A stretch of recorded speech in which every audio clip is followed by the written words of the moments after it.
now, like when I am still coding, like I find something new. So I feel there is this feeling of like what you call is imposter syndrome. So like Yeah. this is like you have a lot of things to learn, and there is this entire ocean, and you just know a drop of it, or even less than that. So that's the kind of Hmm. feeling you get when you are trying to learn something. So I would like to know, like, how do you figure it out? Because I guess that since that's quite human to happen. So everyone can get that kind of feeling when there is so much to learn and so much to explore. So how do you cope up with that feeling when you have that kind of thing? And like what is your mindset while you are approaching something new, or while you are trying to learn something new?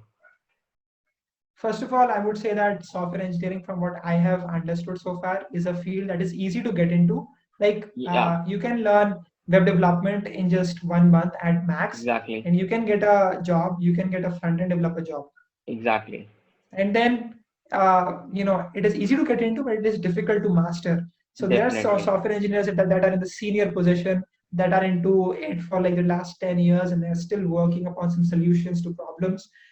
And so it's just a really vast field. Okay, and it definitely happens a lot that I'm just thinking that, oh my god, my friend made this huge application which has both a web app and a mobile app. It uses REST APIs and all that. how do Okay. i how do i understand all of this, and how do I get into this field? So I Yeah. think that breaking it down into chunks has really helped me out a lot, because I started with Python. Okay, and in my first semester I ended up making this Flappy Bird game Okay. using tutorial, and I was just learning things on the way. So this whole journey has been pretty interesting to me. First of all, I learned about Python. Then the next step would be to learn about OOPS concept. I did that, and then I learned about NumPy and Pandas and Yeah. Matplotlib. So that was the graduation that I had slowly.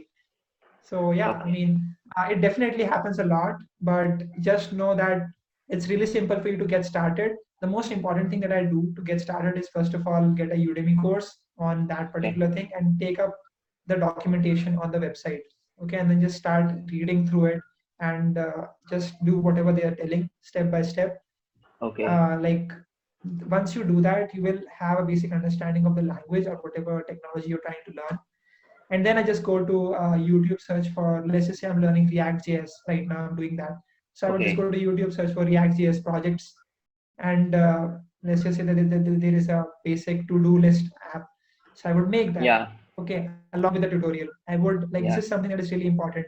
Active learning is really important, I think, in coding. So what I would Definitely. do is that I would split the screen. At one point, I would have the YouTube video, and on the other, I would have VS Yeah. Code. So I would just code in.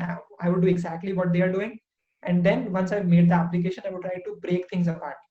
Okay, Yeah. so breaking things apart is really amazing, because let's just say that you made a beautiful looking website. I would go into the CSS. I would try to just tinker with the values. Okay, so Exactly. let's just say you have some grid model or you have some Yeah. text box. I would like to edit it a little bit and just see how it affects, right? So I think that really helps out a lot to understand exactly how everything moves. That is really Definitely. helpful. Yeah.